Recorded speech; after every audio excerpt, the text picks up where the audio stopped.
Voilà. Alors je suis avec Gaël, Gaël Guibert. Tu es le numéro combien toi dans la fratrie? Moi, je suis le numéro 2 de la fratrie, Oui. mais je suis le numéro 3 par ordre d'arrivée au domaine. Par ordre d'arrivée au domaine. Alors C'est au Samuel. début tu pensais pas venir, Non, donc, hein, puisque tu as fait une école de commerce, je tu as- pensais rester financier à Paris, voilà, tu étais... au 43e étage de la tour EDF à la Défense. D'accord. Et qu'est-ce qui t'a décidé à venir? Et ben j'ai quitté mon boulot de financier pour créer une petite entreprise. Et j'ai quitté cette entreprise au bout de 3 ans. Enfin, je l'ai clôturée, elle n'avait pas eu le succès escompté. Et je suis revenu au domaine et petit à petit, je suis rentré dans les brèches qui étaient pas tellement occupées par mes frères. Voilà. Alors, par ta formation, on pensait qu'on allait te mettre au bureau et que tu allais faire de la gestion, etc., etc. Et tu te retrouves à la vigne. Comment ça se fait? Il y avait un besoin. Un besoin, on est sur un vignoble qui a une trentaine d'années, un petit peu plus, 40 ans pour certaines vignes, et des problématiques liées à la taille du vignoble et à l'âge du vignoble. La problématique principale auquel j'ai dû m'occuper, c'est celle des manquants, puisque depuis les années 2000, les traitements arséniates ont été interdits et que l'ESCA, donc cette maladie du bois qui est en train de détruire le vignoble mondial, Se se propager. propage et qu'il n'y a pas aujourd'hui de solution réelle contre cette maladie du bois. Voilà. Donc ça a été une problématique par laquelle je suis rentré dans le vignoble et, et ensuite, eh bien, quand on rentre quelque part et qu'on ouvre la boîte de Pandore, eh bien, ça y est, il y a énormément d'autres problématiques qui apparaissent et qu'il faut traiter. Alors la gestion des manquants dans un vignoble comme Domagasak où on ne souhaite pas arracher nos vignes tous les 25 ans, c'est très important. Et c'est une problématique assez complexe, voilà, qui a l'air facile, mais qui ne l'est pas. Comment faire survivre un jeune plant dans une région méditerranéenne qui n'a pas une pluviométrie énorme, sachant que ce jeune plant a la concurrence d'autres plants, sachant qu'on ne traite pas l'herbe à la chimie, sachant qu'à Domagasa, qu'on a 50 parcelles de moins hectare assez espacées, comment amener l'eau pour faire vivre ces jeunes plants. Voilà, donc ça c'est une problématique de notre génération, de la seconde génération. Voilà, et ensuite, la philosophie que l'on applique, c'est la continuité de ce qu'ont mis en place nos parents, c'est-à-dire une agriculture raisonnée, respectueuse de l'environnement. Et puis après, moi j'ai des problématiques d'essayer de limiter de mécaniser le domaine pour travailler mieux, pour limiter la pénibilité des tâches et m'occuper de ces 50 parcelles. Alors, je crois que tu as trouvé une très bonne machine qui permet donc de labourer sans abîmer. Un de mes objectifs, parmi les objectifs, on a des tracteurs aujourd'hui qui sont beaucoup plus lourds que les tracteurs d'il y a 20 ans. L'idée, c'est de pouvoir les passer le moins possible parce que ça tasse les sols. C'est bien beau de vouloir être en bio, mais si c'est pour passer 4 fois plus le tracteur et tasser les sols, c'est pas non plus une solution. Voilà. Nous, à Domagasak, on n'apporte pas la mention bio sur l'étiquette. Vous êtes certifié On sinon? n'est pas certifié bio.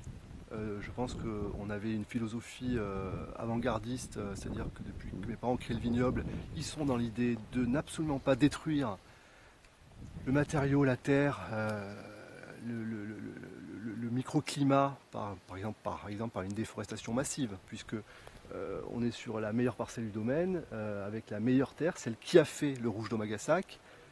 Toute cette colline qui n'est pas déboisée, c'est le même terroir. On souhaite le préserver. On ne souhaite pas déforester comme cela a été fait dans d'autres régions. Voilà. Et c'est quand même un métier, il y a quand même pas mal de choses qu'il faut savoir, qu'il faut connaître. Tu as appris ça comment? Tu l'apprends comment? Alors on a un excellent chef de culture avec qui a une très bonne connaissance de la vigne. Et puis on travaille avec des. Et puis il y a mon père qui m'a beaucoup appris, qui est C'est un domaine extrêmement dans fort. lequel l'expérience est quand même déterminante. Et puis on a aussi, l'expérience est déterminante, et puis il faut savoir s'épauler de gens qui ont une belle expertise et qui vous apportent des conseils effectivement sur les plantes, sur le bois, sur les fibres. Les plantes, je suis pas, d'ailleurs j'étais très mauvais en biologie au collège, je n'y voyais aucun intérêt, mais là maintenant j'y reviens à essayer de comprendre un peu plus la biologie de la plante. Ce qu'on peut se dire d'une manière générale, c'est que même si on n'a pas une connaissance technique très approfondie, c'est que la forêt, qui est un élément naturel qui normalement vit tout seul, ça marche assez bien. Alors je pense que l'homme, il doit regarder ce qui marche assez bien et essayer de le copier. On sait que l'agriculture intensive et aussi extensive, les deux ensemble, c'est un drame, parce que effectivement c'est des sols qui ne vivent plus par eux-mêmes, parce qu'ils n'ont plus d'apport, donc on est obligé de leur faire des apports externes, voire chimiques et autres. Voilà. Donc ici à Domagasa, on a des petites parcelles entourées de forêts. La forêt domine complètement. Voilà, par exemple, c'est une idée. Ça limite par exemple la propagation des maladies. On a une barrière naturelle.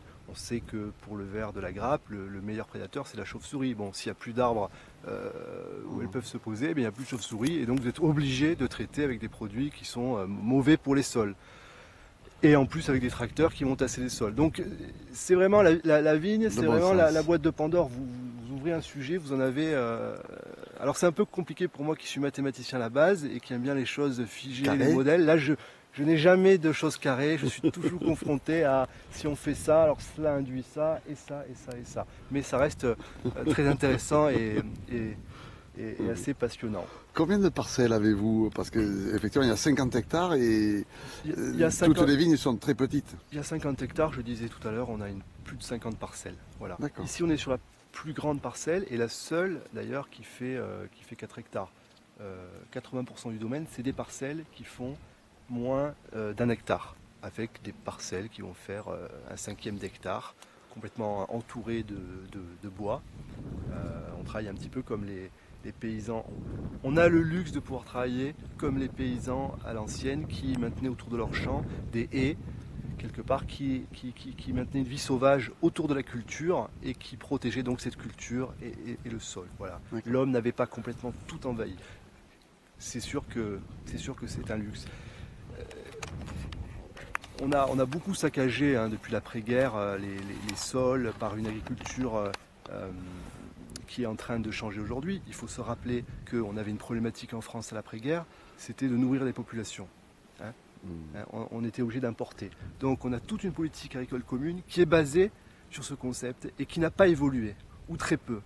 Et alors, au niveau des institutions, bien sûr. Après, dans l'initiative privée, dans cette grande respiration qui est le bio, et qui fait qu'aujourd'hui, il y a un retour à une agriculture un peu plus raisonnée et respectueuse de l'environnement, ça c'est bien. Et nous, on est contents d'Omagassac de voir qu'il y a cette direction qui est prise. Mais ce qu'il faudrait pour aller plus loin, c'est que les États réfléchissent un petit peu, maintenant qu'on produit beaucoup d'excédents, à peut-être revoir la politique agricole commune européenne, et afin d'encore mieux encadrer. Mais bien sûr, tout ça n'arrangerait pas les grands céréaliers qui touchent des belles subventions. On touche à d'autres équilibres. On touche à d'autres équilibres. Mais voilà. quand on est agriculteur, on ne vit pas isolé, on vit avec le reste du monde aussi. Donc on est content de partager des choses avec d'autres, et puis on est content de savoir dans quel monde on vit. Voilà. Quand on voit la forêt là et ce nombre de parcelles, vous n'avez pas trop de soucis avec nos amis les sangliers? On vit en harmonie avec les sangliers. Alors on clôture les parcelles l'été avec des fils électriques, en espérant les dérouter un petit peu. Encore une fois, comme on a des petites parcelles, finalement, s'il y a une clôture sur une parcelle d'1 hectare, c'est pas très long pour eux de passer à côté. Les sangliers font leur prélèvement, hein, ils y ont droit quelque part. Ils y ont droit, bon d'accord. Vu comme ça. Oui, voilà, il faut faire attention à ce qu'ils ne détruisent pas une parcelle entière. Donc voilà, mais on ne peut pas. Vous vivez en harmonie. maintenir la biodiversité. Là aussi, là aussi, c'est un autre sujet, mais le sanglier, c'est une espèce indestructible qui n'a pas de prédateurs. C'est une des rares espèces de notre Europe qui n'a pas de prédateurs. Les autres espèces qui n'ont pas de prédateurs, on les a presque tous tués. À part l'homme. D'accord, Le chasseur. à part l'homme et la femme. Mais le sanglier donc est indestructible. Hein. Si on ne le chasse pas pendant 3 ans, c'est comme en Inde, il arrive dans les villages, il s'y installe parce qu'il prend très rapidement confiance. Et puis en plus, il a une progéniture qui est pareil et se porte très bien. Il aime bien. Enfin, ils font ce qu'ils font entre sangliers pour avoir une belle progéniture. Alors. Voilà, c'est un prédateur, c'est certain. Il y a toutes les associations de chasse qui ont un réel rôle important. Les chasseurs sont des grands connaisseurs de la nature, parfois beaucoup plus que ceux qui ont l'étiquette écologique, même si beaucoup de grands écologistes connaissent bien la nature, mais enfin bon, les chasseurs, voilà, donc c'est eux qui... Nous, on est à la frontière sur 2 chasses, la chasse de Gignac et la chasse d'Agnan. On a de très bonnes relations avec les chasseurs et c'est eux qui, sous le guide de la fédération de chasse, s'occupent de gérer ce problème. Voilà. Maintenant, c'est certain que pour celui qui va aller installer en plein milieu du massif de la Boussas, de ces 6000 hectares, une vigne, là, il n'y a rien à faire, il pourra clôturer tout ce qu'il veut. Ils seront bouffés par les sangliers, parce qu'il y a un moment donné où si c'est au milieu du territoire du sanglier, il n'y a rien à faire. On est chez lui. Voilà. Mais bon. Oui. Voilà. Ok. Et bien Gaël, pour quelqu'un qui n'aime pas parler, oui. Si, voilà, je pense que ton père ne te reniera pas parce que tu... Ben, je vous remercie. À bientôt. À bientôt.